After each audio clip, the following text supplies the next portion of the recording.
Mama nih cuma tamatan SMP seingat saya, tidak sampai lulus. Tapi dia punya ajaran itu lebih dari orang yang sekolah menurut saya. Biar torang nih tidak ada orang tua laki-laki yang perhatikan torang, tapi tong harus berpakaian itu selayaknya orang yang punya orang tua lengkap. Karena orang lain kalau dong lihat kita orang, baru dong kasihan kita orang, dong punya kata kasihan itu tidak akan pernah kasih bangkit kita orang, tidak akan pernah kasih makan kita orang.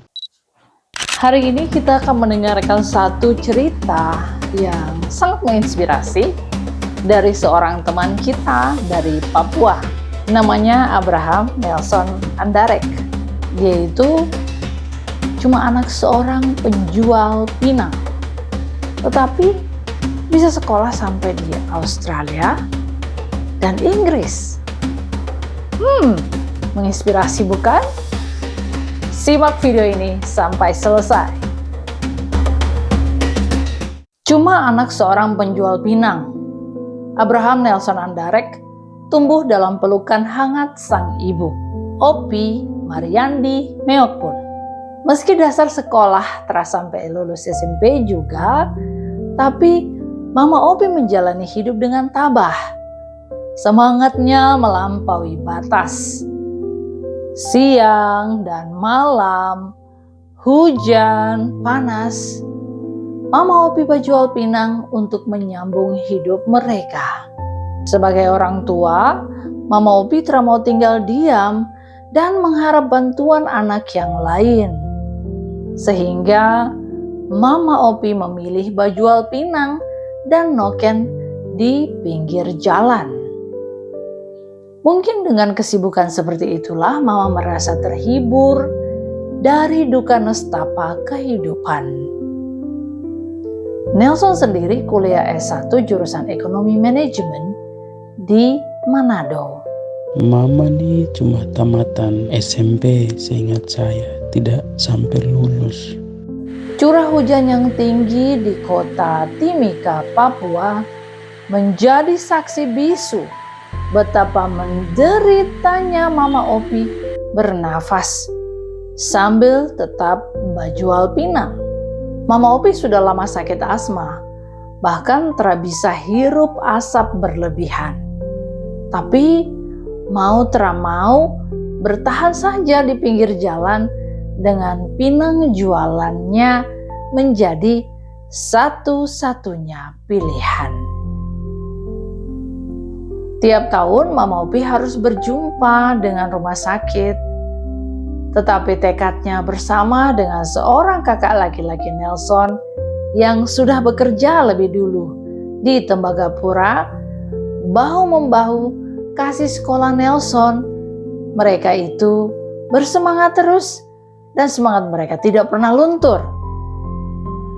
Perhatiannya yang besar dari Mama Opi terlihat dari segala upaya tekunnya berjual pinang untuk mendukung cita-cita Nelson. Karena cuaca Timika dingin-dingin, Mama juga asma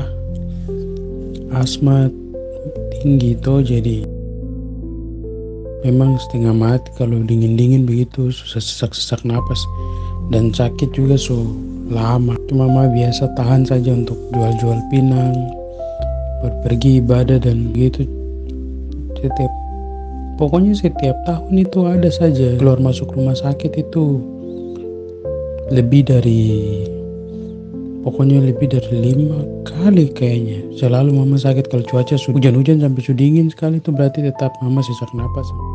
Cita-cita dan mimpi Mama Opi dengan segala keterbatasan dan penyakit yang menghampirinya selalu memendam harapan besar untuk Nelson. Meski tak pernah mendapat pesan khusus untuk mengejar pendidikan sampai ke London, tapi perhatiannya yang luar biasa terhadap Nelson menjadi bukti nyata.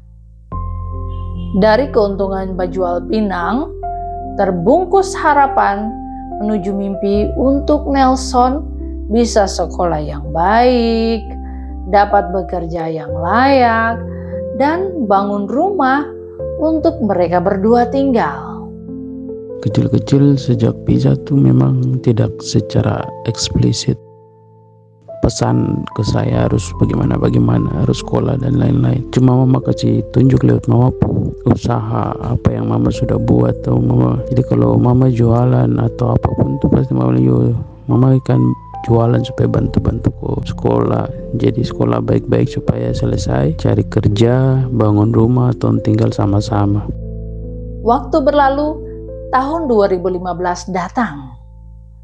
Jual pinang ada punya hasil. Nelson akhirnya lulus dari Universitas Negeri Manado dan kembali ke Timika. Mama dan kakak bersyukur dan bahagia karena perjuangan mereka tidak sia-sia. Karir Nelson berawal dari menjadi seorang staf agen perjalanan. Dia juga terpilih sebagai salah satu peserta magang dalam program Papuan Bridge Program Batch 15 Nemangkawi Mining Institute PT Freeport Indonesia. Nelson lantas diterima bekerja di salah satu hotel besar di Timika sebagai seorang akuntan. Posisi yang cukup menjanjikan memberikan harapan baru untuk Mama dan Nelson. Karena mama pernah bicara ke saya tuh bilang begini, biar torang nih tidak ada orang tua laki-laki yang perhatikan torang, tapi tong harus berpakaian itu selayaknya orang yang punya orang tua lengkap. Karena orang lain kalau dong lihat kita orang baru dong kasihan kita orang, dong punya kata kasihan itu tidak akan pernah kasih bangkit kita orang, tidak akan pernah kasih makan kita orang sendiri yang bisa berjuang untuk kita berdiri. Mimpi untuk bisa pindah dari kos dan tinggal di rumah sendiri semakin terbuka nyata. Nelson sekerja, tapi Mama tetap berjual pinang. Sampai Tuhan berkata lain dalam jalan hidup mereka. Mama jatuh sakit lagi, dan lagi. Seolah merasa sudah selesai dengan semua tugas dan tanggung jawabnya sebagai seorang ibu di bumi. Mama Opi akhirnya menghembuskan nafas terakhir, dan gaji pertama Nelson itulah yang dipakai untuk beli peti jenazah sang ibunda tercinta. Cuma ya itu, baru kerja dapat gaji pertama itu yang pakai bayar mama jenazah. Jadi pahit, pedih, tapi itulah kenyataan hidup. Mama Opi sudah pergi, Nelson bersedih. Tapi apakah kesedihan itu harus bertahan lama? Nelson lalu berusaha menghibur diri dengan cara-cara yang bukan dengan mempersalahkan Tuhan, lalu minum-minum, menyalahkan keadaan, mabuk, sampai depresi. No. Sebaliknya, Nelson menghibur diri dengan cara-cara yang terpuji, yaitu sekolah lagi, dan lagi. Sambil terus berdoa, mendekatkan diri pada lingkungan pertemanan yang sehat, sehingga bisa berjuang bersama dengan teman-teman meraih mimpi sekolah di luar negeri. Pengorbanan dan cinta seorang ibu adalah pilar utama dalam perjalanan hidup Nelson, yang membawanya ke tempat-tempat yang jauh, bukan saja di London, tapi sampai ke benua kanguru Australia. Saksikan perjuangan unik Nelson dan bagaimana bisa ia tiba di Australia dan di Inggris di part kedua. Sehat selalu.